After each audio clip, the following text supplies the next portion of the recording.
মহাবিশ্বের অসীম শূন্যতায় আমাদের পৃথিবী যে কতটা ক্ষুদ্র সেটা আপনারা কল্পনাও করতে পারবেন না। কোটি কোটি কিলোমিটার দূরত্বের সৌরজগতে প্রতিটা গ্রহের আকাশ থেকে পৃথিবীর রূপ সম্পূর্ণ বদলে যায়। কোথাও সেটা অত্যন্ত বড়, আবার কোথাও এক ফ্যাকাশে নীলবিন্দু। বিভিন্ন গ্রহ থেকে পৃথিবীকে কেমন দেখতে লাগে সেটা কি দেখতে চান? তাহলে আজকের এই ভিডিওটা শেষ পর্যন্ত অবশ্যই দেখুন। রাতের আকাশে উজ্জ্বল নক্ষত্রদের একটা অন্যরকম রূপ থাকে, যা যে কোনো মানুষের মন সহজেই জয় করে নিতে পারে। আমাদের চাঁদকে দেখে মনে হয় সে বুঝি নিজে আলো ছড়াচ্ছে এবং তার কারণেই পুরো রাত আলোকিত হচ্ছে। কিন্তু আসল সত্যিটা জানলে অবাক হতে হয়। চাঁদের নিজস্ব কোনো শক্তির উৎস বা আলো নেই। সূর্যের আলো যখন চাঁদের ওপরে পড়ে, চাঁদ তখন সে আলোকে প্রতিফলিত বা রিফ্লেক্ট করে দেয়, এবং এই প্রতিফলিত আলোর কারণেই রাতের আকাশে তাকে এতটা উজ্জ্বল দেখায়। শুধু চাঁদই নয়, আমাদের সৌরজগতের প্রতিটা গ্রহই অন্য গ্রহের আকাশে ঠিক এভাবেই উজ্জ্বল নক্ষত্রের মতো দৃশ্যমান হয়ে থাকে। গ্রহগুলোকে আকাশে নক্ষত্রের মতো উজ্জ্বল দেখালেও কিছু বিশেষ বৈশিষ্ট্যের কারণে এদের খুব সহজেই চেনা যায়। যেমন পৃথিবীতে যখন সূর্য পশ্চিম দিগন্তে অস্ত যায় এবং রাতের অন্ধকার ধীরে ধীরে চারপাশ ঢেকে ফেলে, তখন পৃথিবীর পশ্চিম আকাশে এক তীব্র আলোর নক্ষত্রের উদয় হয়। সবচেয়ে বেশি চকচক করা এবং খুব সহজে চিনে যাওয়া এই উজ্জ্বল নক্ষত্রটা আসলে কোনো নক্ষত্র নয়, এটা হলো আমাদের প্রতিবেশী শুক্র গ্রহ। এবার বুধ গ্রহ থেকে পৃথিবীকে কেমন লাগে চলুন দেখে নেওয়া যাক। এটা আমাদের সৌরজগতের সবথেকে কাছের এবং প্রথম গ্রহ। এটা সৌরজগতের প্রথম টেরেস্ট্রিয়াল বা পাথুরে গ্রহ, এবং এটা সূর্যের চারদিকে সবথেকে দ্রুত গতিতে ঘোরে। বুধ গ্রহের বায়ুমণ্ডল অত্যন্ত হালকা, যা প্রায় নেই বললেই চলে। বায়ুমণ্ডল না থাকার কারণে এখানকার তাপমাত্রা চরম ভাবাপন্ন হয়ে থাকে।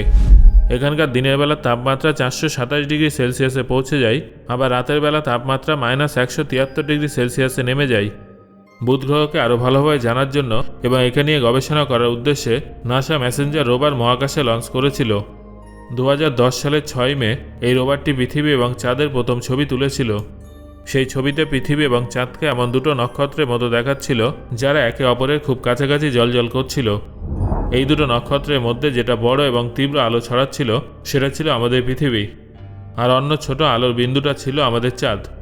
মেসেঞ্জার রোভারটা যখন এই ছবিটা তুলেছিল, তখন সেটা পৃথিবী এবং চাঁদ থেকে প্রায় 183 মিলিয়ন কিলোমিটার দূরে অবস্থান করছিল। রোভারে উপস্থিত একটা বিশেষ ওয়াইড অ্যাঙ্গেল ক্যামেরা এবং মার্কারি ডুয়েল ইমেজিং সিস্টেমের সাহায্যে এই ঐতিহাসিক ছবিটা ক্যাপচার করা হয়েছিল। এবার আসা যাক শুক্র গ্রহের কথাই, যেটা আমাদের সৌরজগতের দ্বিতীয় পাথুরে গ্রহ। এটা আমাদের সৌরজগতের সবথেকে উজ্জ্বল গ্রহ হওয়ার পাশাপাশি সবথেকে উত্তপ্ত গ্রহ বটে।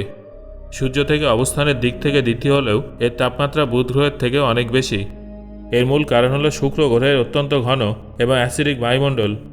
তবে শুক্র গ্রহের আকাশ থেকে পৃথিবীকে দেখার জন্য জরুরি শর্ত হলো সূর্যকে পৃথিবীর ঠিক বিপরীত দিকে থাকতে হবে, যাকে বিজ্ঞানীরা বিপক্ষ স্থিতি বলেন। 2020 সালের জুন মাসে শেষবারের মতো শুক্র গ্রহের দিক থেকে পৃথিবীর অবস্থান এমন পরিস্থিতিতে দেখা গিয়েছিল। এই অবস্থান থেকে শুক্রের আকাশ থেকে পৃথিবীকে স্বাভাবিকের চেয়ে প্রায় 3 গুণ বড় দেখায়। যদি আমরা শুক্র গ্রহের কক্ষপথে থাকা কোনো মহাকাশ যান থেকে একটা সাধারণ দূরবীনের সাহায্যে পৃথিবীর দিকে তাকাই, তাহলে আমাদের গ্রহের মহাদেশ, মহাসাগর এবং উত্তর ও দক্ষিণ মেরুর বরফাবৃত চূড়াগুলো সহজেই দেখা যাবে। এমনকি উচ্চমানের টেলিস্কোপ দিয়েও গ্রিনল্যান্ড এবং অস্ট্রেলিয়ার মতো বড় বড় মহাদেশগুলোকে চেনা সম্ভব।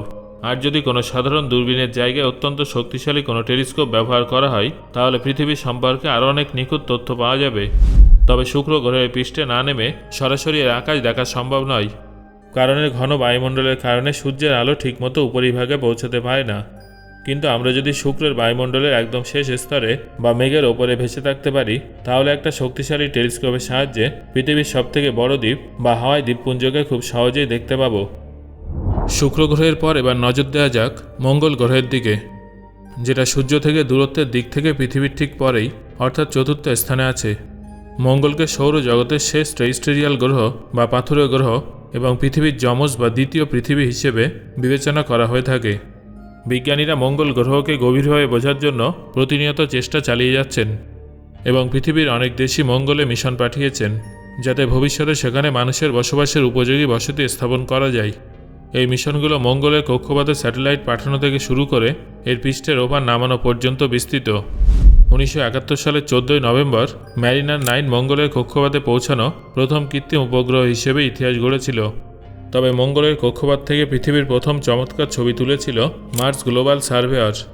1996 সালের 7 নভেম্বরে মার্স গ্লোবাল সার্ভেয়ার লঞ্চ করা হয়েছিল, যা 1997 সালের 12 সেপ্টেম্বর মঙ্গলের কক্ষপথে পৌঁছায় এবং 2003 সালে এই মহাকাশ যানটা মঙ্গলের কক্ষপথ থেকে পৃথিবী ও চাঁদের এক অপরূপ ছবি ক্যাপচার করেছিল, যেখানে পৃথিবী এবং চাঁদকে খুব কাছাকাছি দেখা গিয়েছিল।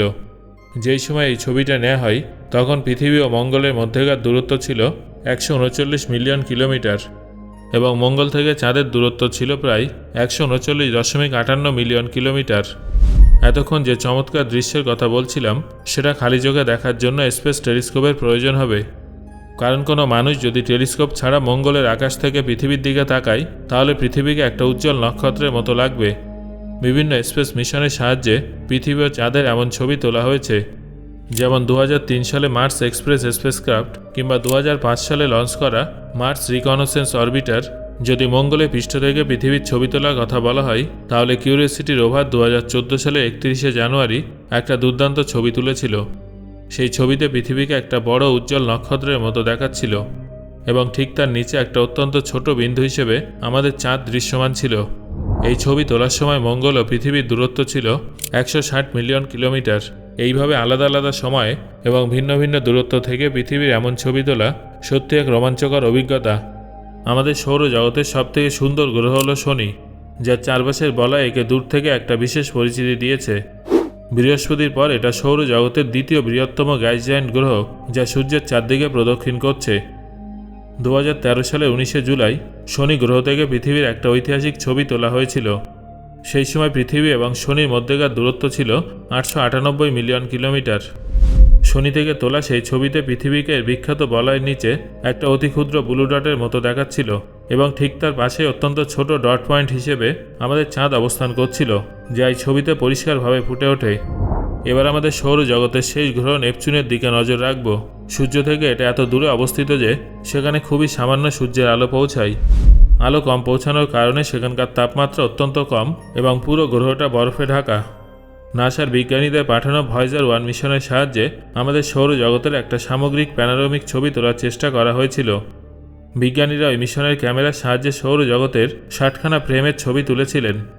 এই ছবিগুলোকে যখন অনেক বেশি জুম করা হয় তখন তার মধ্যে একটা ফ্রেমে আমাদের পৃথিবীর ছবি ধরা পড়ে। এই ছবিতে কোটি কিলোমিটার দূর থেকে পৃথিবীকে একটা ছোট বিন্দু বা পিক্সেলের আকারের সমান দেখাচ্ছিল। প্রায় 6 বিলিয়ন কিলোমিটার দূর থেকে সৌরজগতের প্রথম মোজাইক ছবিতে ধরা পড়া পৃথিবীর এই ছবিটিকে পরবর্তী বিখ্যাত পেল ব্লু ডট নাম দেওয়া হয়েছিল। এই ছবিটা মূলত তখন ক্লিক করা হয়েছিল যখন আমাদের সৌরজগতের বাইরে গিয়ে বাইরের বিশ্বকে অধ্যয়ন করার জন্য ভয়েজার 1 মহাকাশযানটি আমাদের সৌরজগতের শেষ সীমানায় পৌঁছে গিয়েছিল। সেই সময় নাসা ভয়েজার 1-এর মাধ্যমে এই শেষ ছবিটা ক্যাপচার করেছিল। পৃথিবীকে অন্য কোনো গ্রহ থেকে দেখা সম্পূর্ণ একটা আলাদা এবং অদ্ভুত অভিজ্ঞতা। এই দৃশ্যটা আমাদের মনে করিয়ে দেয় যে এই বিশাল মহাকাশ ও সৌরজগতে আমাদের অস্তিত্ব আসলে কতটা ছোট এবং সৌরজগতের শেষ প্রান্ত থেকে আমাদের এই পৃথিবীকে কতটা ক্ষুদ্র দেখায়। সো বন্ধুরা, আমি আশা করছি আজকের এই ভিডিওটা আপনার খুবই ভালো লেগেছে। কেমন লাগলো সেটা অবশ্যই কমেন্ট করে জানাবেন। ধন্যবাদ।